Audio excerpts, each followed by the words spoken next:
Hey guys, welcome back to DDLC or Doki Doki Literature Club. This is now part 6, and I can't believe we're already this far into the story in such a short amount of time.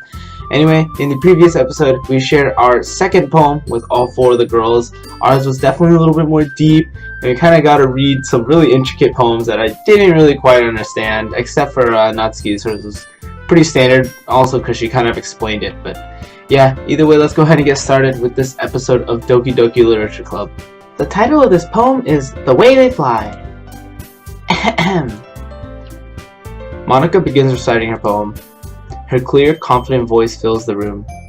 More than that, her inflection is pristine. She knows exactly how to apply emotion behind each line she recites, bringing the words to life. Is this something she's done before, or is she simply a natural? I glance around me. Everyone has their eyes on Monika. Sayori looks amazed. Yuri has an intense expression on her face that I don't understand. Finally, Monika finishes the recitation. My bad. For some reason, I feel like I've never seen that word in my life. The 4 of us applaud. Monika takes a breath and smiles. That was so good, Monika! Thank you very much. I was just hoping to set a good example. Are you ready to go next, Sayori? I'll go next. Wah! Yuri's all fired up all of a sudden. Yuri clutches a sheet of paper between her hands and stands up. Keeping her head down, she walks quickly over to the podium. This poem is called... Yuri anxiously glances at each of us. You can do it, Yuri. It's called After Image of a Crimson Eye. Yuri's voice shakes as she starts reading the poem. Just a moment ago, she practically refused to do this. Why is she just... Oh man, I cannot read today. Why is she suddenly putting in so much effort? As Yuri gets past the first couple of lines, her voice changes. It's almost like what happens when Yuri gets absorbed into her books. Her quivering words transform into the sharp syllables of a fierce and confident woman. The poem is full of twists and turns in its structure that she enunciates with perfect timing. This must be a rare glimpse into the whirling fire Yuri keeps concealed inside her head. Suddenly, she's finished. Everyone is stunned. Yuri snaps back into reality and glances around her, as if she bewildered even herself. It's up to me to save the situation. I'm the first to start applauding. Everyone joins me afterward, and we give Yuri the recognition she deserves.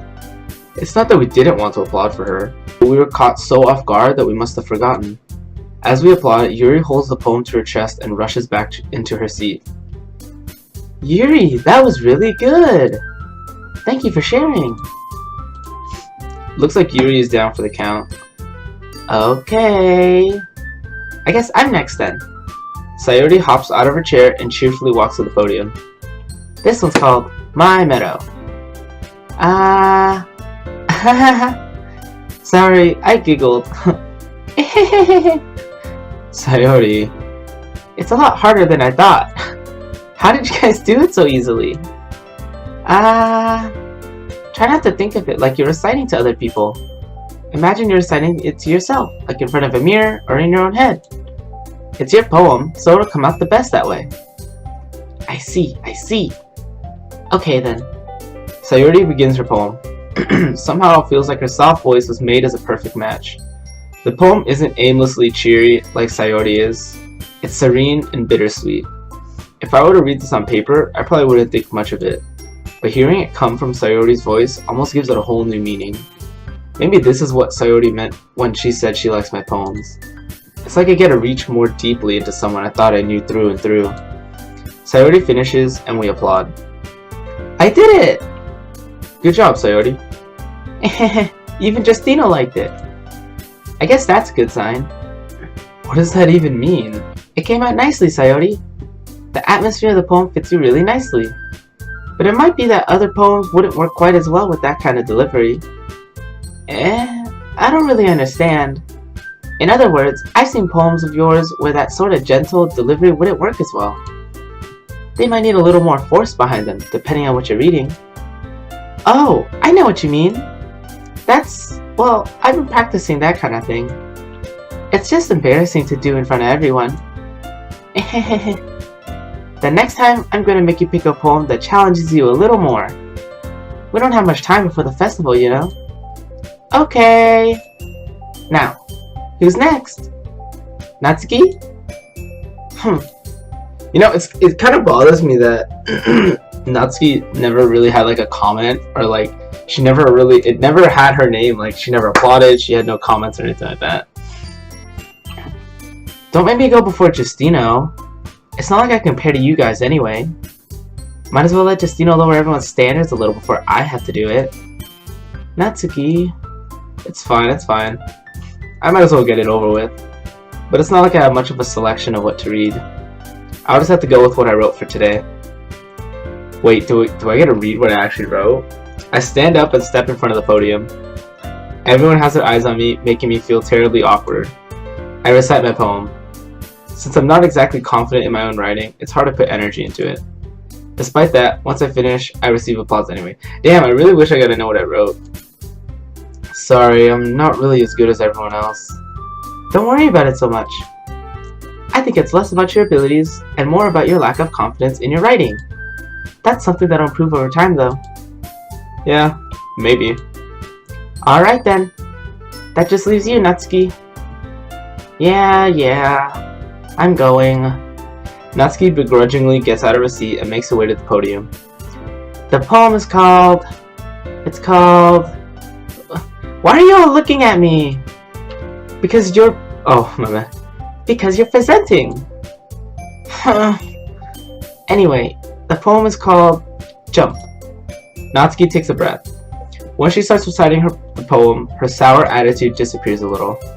While she's still a little unenthused, her poem has a rhythm and rhyme to it.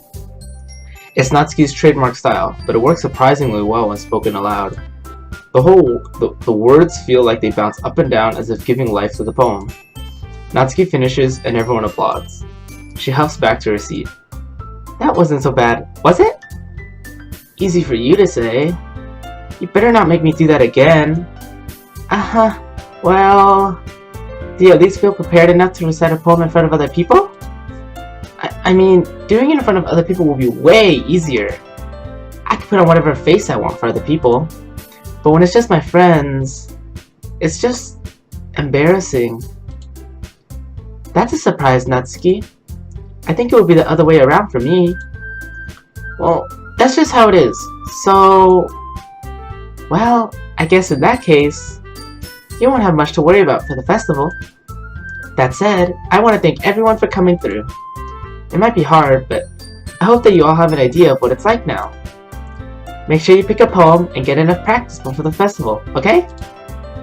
I'll be making pamphlets, so let me know ahead of time what you'll be reciting. Jeez. I should probably find some other poem to recite instead. That's fine too. It doesn't have to be your own. I'm already pleasantly surprised that you're putting in all this effort for the club. It makes me really happy. Yeah, no problem. Okay, everyone. I think that's about it for today. I know the festival is coming up, but let's try to write poems for tomorrow as well. It's been working out really nicely so far, so I'd like to continue that. As for the festival, we'll finish planning tomorrow, and then we'll have the weekend to prepare. Monday's the big day. I can't wait! I can do this. I can do this. Alright. I stand up. There's no way I'll be able to find the same enthusiasm as Sayori and Monika, but I'll do my best to get through it. If it's for the sake of the club and impressing Monika, then I'll have to do my best. Ready to go, Sayori? Yep! Look at you two, always going home together like that. It's kind of adorable, isn't it? Jeez, guys. Don't make such a big deal out of it. It must be a little nice, though. Well, how am I supposed to respond to that? It's okay, Justino. You don't have to say it.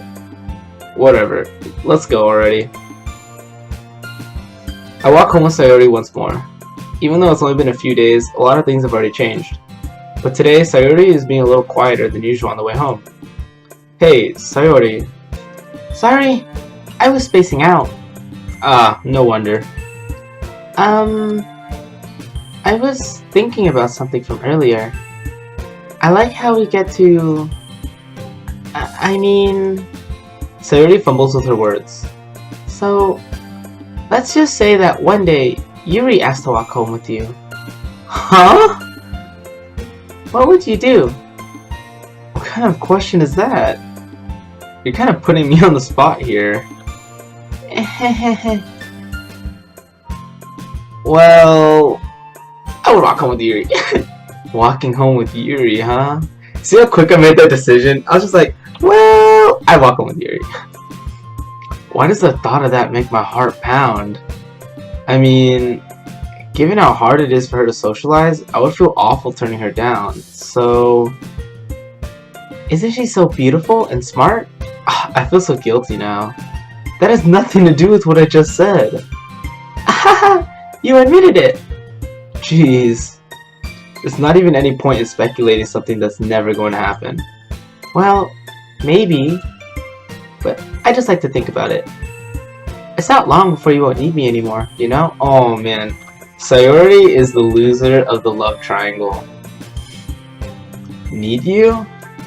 Sayori, I can't figure out how you're seeing things in your head right now. Sorry.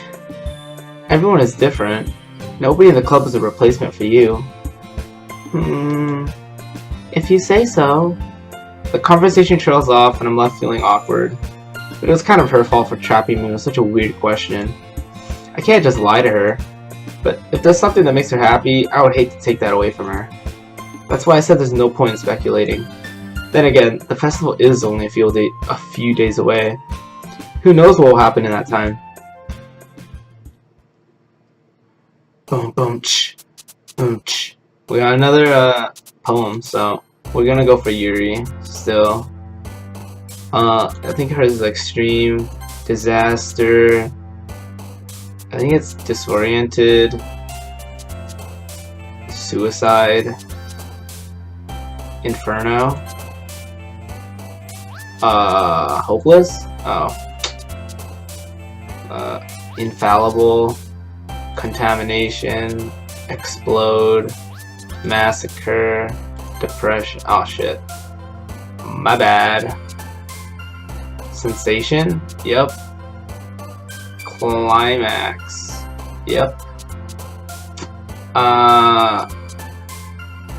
Fantasy. Oh. She likes fantasy books, so I thought it would be her. It's okay though. Grief. Eternity. Graveyard. Death. Oh shit. And tragedy. Oh, well. It was a Yuri poem. Aw, man. I'm the last one here again. Don't worry, I just walked in too. Were you practicing piano again? Yeah. You must have a lot of determination. Starting this club and not picking up piano? Well, maybe not determination, but I guess passion. Remember that the club wouldn't be here if it wasn't for all of you. And I'm super happy that you're all willing to help out for the festival too. Ah! I can't wait for the festival. It's gonna be great. Weren't you complaining about it just yesterday, Natsuki? Oh, well, yeah. I'm not talking about our part of the festival. But it's a whole day of school where we get to play and eat all kinds of delicious food. You sound a bit like Sayori all of a sudden. Monika, do they usually have fried squid? Squid? That's a pretty specific thing to look forward to. Oh, come on. Are you saying you don't like squid? You, of all people? I didn't say I don't like it. Besides, what do you mean by you of all people? Because it's right in your name. MONIKA. MONIKA. That's not how you say my name at all. Also, that joke makes no sense in translation. Never mind. Let's just focus on our own event for now, okay? Fine, fine. Your reactions aren't as fun as Yuri's or Sayori's anyway. Excuse me. Where is Sayori? Anyway, I had a feeling she was missing. Oh, there you are. Sayori is sitting at a desk in the corner of the room, looking down at nothing. I walk over to her. Hey, Sayori. I wave my hand in front of her face. Eh? You're spacing out again. Sorry. Don't mind me. You can go talk to everyone else. Huh. Is everything alright? Of course. Why wouldn't it be? Just feels like you're a little off. Sorry for assuming things. Jeez, you worry too much about me. I'm fine. See? Sayori shows me a big smile. Don't let me distract you from having fun with everyone. Well, alright. If you say so. I worriedly glance at Sayori before turning back toward everyone else. But the conversation has already dispersed with everyone back at their usual activities. Maybe I should ask Monika if she's noticed anything about Sayori recently. Since they've been preparing for the festival, they must be spending a lot of time together. I timidly approached Monika, who was shuffling through some papers at her desk. Justino, what's up? Hey, this might sound a little strange, but have you noticed anything up with Sayori recently? Anything up with her? In what way do you mean? Maybe I'm reading into it a little too much, but she seems a bit downcast today. Oh, you think so? I can't say I've noticed anything about her. Monika peers across the room at Sayori, who is idly dragging a rubber eraser up and down her desk. Maybe there is something on her mind. But I'm surprised I'm not the one asking you, Justino. You certainly know her a lot better than I do. Yeah, but she's never really like this. She's always talked to me about things that bothered her. But this time when I asked her, she was really dismissive. Sorry, I know it's not your problem. I just wanted to ask if you knew anything, so I'll drop it now. No. It's important to me too. I mean, I'm also friends with her. And I also care about the well-being of my club members, you know? Maybe I'll try talking to her myself. Are you sure about that? She seemed like she wanted to be left alone. Are you sure? Maybe she just has a hard time bringing it up with the person of interest. Person of interest? What do you mean by that? I'm saying that maybe the thing on her mind is you, Justino. Me? How on earth would you come to that conclusion? Man, I'm so dense. I'm like Raku from Nisekoi. I'm like the densest person on earth. Well, I probably shouldn't say too much, but Sayori talks about you more than anything else, you know? She's been so much happier ever since you joined the club. It's like an extra light was turned on inside of her. What? No way. Sayori is always like that. She's always been full of sunshine. It's not any different now than it always has been. You're so funny, Justino. Have you thought that maybe you've always seen her as so cheerful? Because that's just how she is when she's around you? I said too much. I'm sorry. What do I know anyway? I didn't mean to jump to conclusions, so you should just forget about what I said. I tried to talk to her, so try not to think about it for now. Alright. Monika smiles meaningfully. I know she said forget about it, but I already know that I won't be able to get her words out of my head. Monika stands up from her desk and walks across the room to where Sayori is sitting. I watch her kneel down next to Sayori and gently talk to her, but she's keeping her voice so quiet that I can't hear her from here. I sigh and sit myself down. I know Sayori told me not to worry about her and have fun with everyone else, but that's impossible to do when she's behaving like this. Exactly how much do I care about her that I'm letting this weigh me down so much? Now it feels like I'm the one behaving out of the ordinary. But there's nothing I can do besides wait for Monika. Why does it feel like I'm being watched? I glance around the room. Suddenly, I notice Yuri peering at me from over her book, but she looks away just as quickly with a flustered look on her face. I realize that she won't get anywhere like this. I've never really seen Yuri approach anyone or start a conversation on her own accord, so I have no choice but to approach her myself. By now, it's a little easier for me to do that. I stand up from my desk and sit in one next to her own. I didn't mean to bother you or anything. Relax. You didn't even do anything. But I could tell that you wanted to be alone with your thoughts. Alone with my thoughts? How were you even able to tell that I was thinking like that? Well, it's something that I do a lot.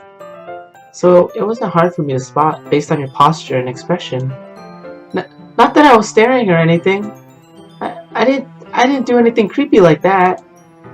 In any case, I guess you were right. I'm sorry if I caused you any concern. Don't apologize. Your troubles are the only concern of those who willingly share in that concern. Of course, there are certainly those who find the most comfort in keeping to themselves. But if you would prefer to share what's on your mind, then I would be glad to listen. It's really not that big of a deal. I was just feeling a bit uneasy about Sayori. Sayori? Yeah, she seems a little off today, but when I asked her about it, she didn't want to admit it to me. So I can't help but wonder if something happened to her. Oh, that's quite romantic. Sorry, I didn't mean to say something stupid. It's not that, I just didn't want you to misunderstand. Sayori and I have just been friends for a long time, that's all. Ah, I see. Then perhaps it is unusual for her to be dismissive to you about her feelings. Or maybe I'm just reading into it a little too much. Just, you know, the world is full of meaning, often hidden deep beneath plain sight. And there are many untold mysteries behind every person, no matter how well you may know them. Ah, so you think that there might be something behind it after all? I think that Sayori is a very complex person. Her mannerisms on the outside don't always match what may be going on inside her head.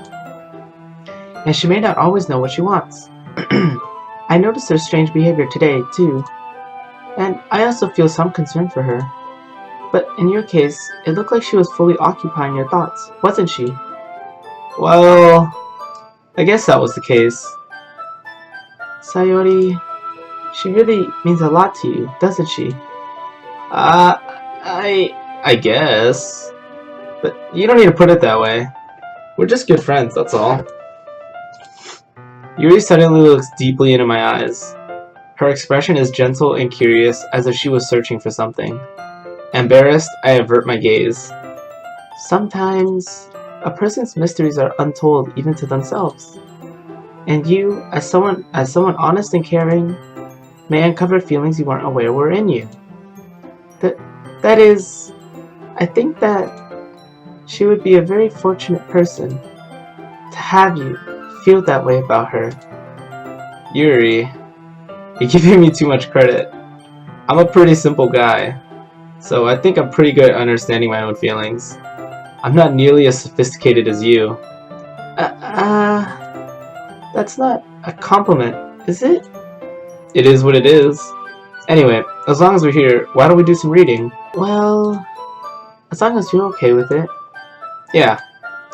I should be taking my mind off this whole thing anyway. Why don't we go ahead and get started? Yes, let's. Oh man, she looks so cute. Actually, I have a request. Do you mind if I make some tea first? Not at all. Thanks very much. If there's one thing that can make my reading time here any better, it's a nice cup of tea. Not to mention for yourself as well. Yuri stands up and makes her way to the closet. I follow and watch as she retrieves a small water pitcher from the shelf, the kind with a filter inside. Can you hold this for a second? Sure. Yuri hands me the water pitcher and also fetches an electric kettle. I'm going to plug this in at the teacher's desk, and then we'll go get some water. She walks past me and sets the kettle down on the teacher's desk. I simply watch her movements. To my surprise, the way she moves really contrasts her speaking mannerisms. Especially because of her long legs, Yuri appears elegant and methodical. Okay, may I have the water pitcher? Thanks, I'll be right back. I might as well walk with you. Yeah, why not? Shall we go then? Yeah. Yes, yes, all aboard the Yuri train. Where are you two off to? Huh? We're just Yuri was going to make some tea, so I suddenly realized how weird it sounds to explain this to Monika. We're just filling the water pitcher. Ah, okay. Sorry, I was just a bit curious. That's kind of a one-person job, isn't it? That's... Monika, please mind your own business for once. Oh my gosh! Or do you want me to tell there's something... Or do you want to tell me there's something wrong with helping involve Justino in club activities? Eh? My mouth gapes. I suppose there's nothing wrong with that. Then let's go, Justino. Yuri quickly exits the room, and I follow. Once in the hallway, she suddenly puts her forehead against the wall. I spoke without thinking. How could I say something like that? Yuri. I just... Something about the way she said that. It made me feel so irritated. What's wrong with me? No, Yuri. I think you did the right thing. I wasn't expecting it, but... It's also not right for Monika to judge people like that. Justino. How come even when I do something bad, you're being nice to me? Because nothing that you do is as bad as you make it seem in your head. Nobody's perfect. We have emotions, and we can't always hide them away. But you always amplify things in your head. Your mind turns a light rain shower into a hurricane. No. Wouldn't you hate me for something as terrible as that? Why would I hate you? I can't hate someone for having emotions. What kind of friend would do that? Friend, you say? Yuri lifts her head. Justino, I really like being friends with you. Thanks, Yuri. I like being friends with you too. I feel kind of awkward saying something like that, but I'm doing my best to help Yuri feel better. Anyway, yeah. Shall we go? Yeah. Yuri and I walk to the nearest water fountain. Once we fill up the water pitcher, we return to the classroom. Aww. Justino, do you like oolong tea? Yeah. Anything is fine. Very well. Yuri sets the temperature on the kettle to 200 degrees. Now it's time to get the teapot. You really do this properly, don't you? I shouldn't do any less when I'm making tea for others. Even if I'm not an expert on tea or anything? In that case, you'll only be even more impressed. Perhaps I will. Yuri fetches the teapot and begins measuring the tea leaves. To my surprise, she even starts humming a little to herself. You must be in a good mood now. Is that so? I was letting it show, and you noticed. I was doing a bit of thinking, and I decided that I would try expressing myself a little bit more. It turns out it's not very hard for me to do. When it's you who's around, anyway. Ah, that's great, Yuri. Just don't push yourself too much. You're always worrying about me, Justino. It's very endearing. Yuri wasn't kidding. I don't even know if I can keep up with this. I watched Yuri pour a cup of tea for each of us. Justino, I have another request. Do you mind if we sit on the floor today? Huh? Why's that? It's a little bit easier on my back. I can read with my back against the wall rather than bending over at my desk. Ah, sorry, I didn't realize. No worries. I just have back pain fairly regularly, so I do my best to manage it. You know why she has back pain, right? Just look at that chest. That's why she has back pains. I'm just saying. Is that so? I wonder why that is. It's most likely because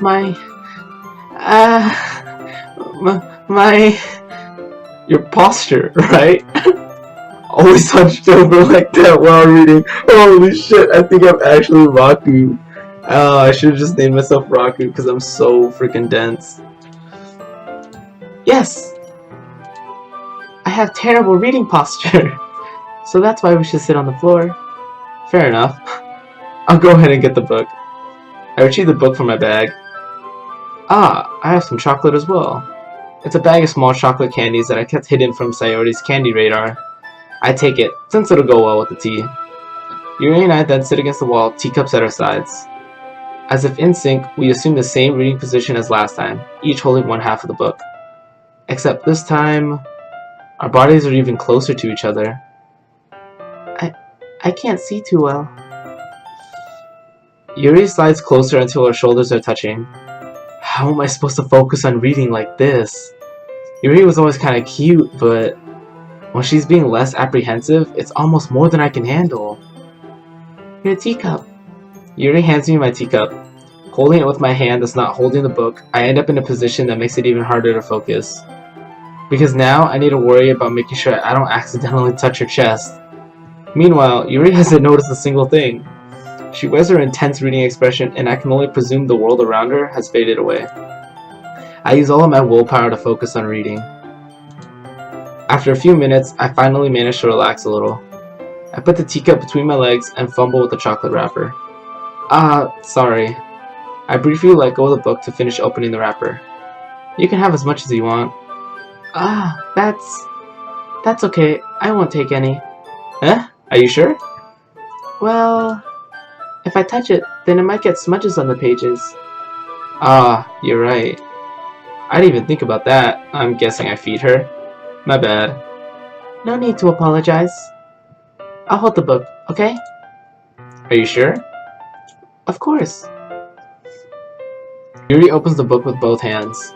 She holds it so that I don't have any harder of a time reading from it. But as a result, her left arm is practically resting on top of my leg. Well, in that case, Yuri's already totally focused on reading again. I take a chocolate candy and pop it into my mouth. Then I take another chocolate, and I hold it up to Yuri. She doesn't even look away from the book. She simply parts her lips as if the situation was completely natural. But that means I can't stop here. I apprehensively place the chocolate in her mouth. Just like that, Yuri closes her lips over it. Yuri's expression suddenly breaks. Oh, baby. Did I just... Yuri looks at me like she needs to confirm what just happened. Just, Sorry. I guess I shouldn't have done that. Well... You were just helping. That's something that friends do. Right? I mean... Not really in this kind of context, but... Yeah. That's all it was. Yeah. Then... You don't need to stop or anything. Ooh-hoo-hoo! I see. The situation has gotten really tense. Yuri tries to return to the book, but I can tell just by her expression that even she can't focus now. My heart is pounding. I nervously take another chocolate between my fingers, but this time Yuri's eyes meet mine. How did it even come to this? Yuri doesn't avert her gaze. I notice her chest rising and falling to the rhythm of her breaths. I raise my arm. Like before, Yuri parts her lips. But it's different this time. I take the chocolate and place it in her mouth. I feel her hot breath on my fingers. Okay, everyone! Yuri jolts back. What a cock block! No way! Oh my goodness! Oh, we got cock block! We actually got cock blocked. We got cock blocked. We got cock blocked. We got cock blocked. I actually thought I skipped a shit ton of lines. We got cock blocked so hard. Damn you, Monika. Not my favorite at all. It's time to share poems. Fuck the poems. I want to go back to reading this damn book. Justino, you can help Yuri put away the tea stuff, right? Yeah, of course. Okay, thanks. The spell is abruptly broken. I'll take care of the cups. Yeah. Yuri picks up the teacups from the floor. I pick up the bag of chocolates. In the end, we hastily clean up without so much as a word between us. I get the feeling this is something neither of us will have the courage to bring up. I can't believe we got cock blocked. Looks like this is going to be the end of this episode though. I because I want to make all the poems in one episode once again. I hope you guys enjoyed this episode. We got amazing scenes with Yuri. I'm so happy. We got cockblocked by frickin' Monika. Anyway, don't forget to leave a like, comment down below, and subscribe if you guys did enjoy this video. Go ahead and follow my Twitch down below in the description. I'm usually streaming every single night from about 9 PM all the way up until about 4 AM. Your follow is going to help me out a lot, and I'll see you guys next time on the next episode of DDLC. Peace out.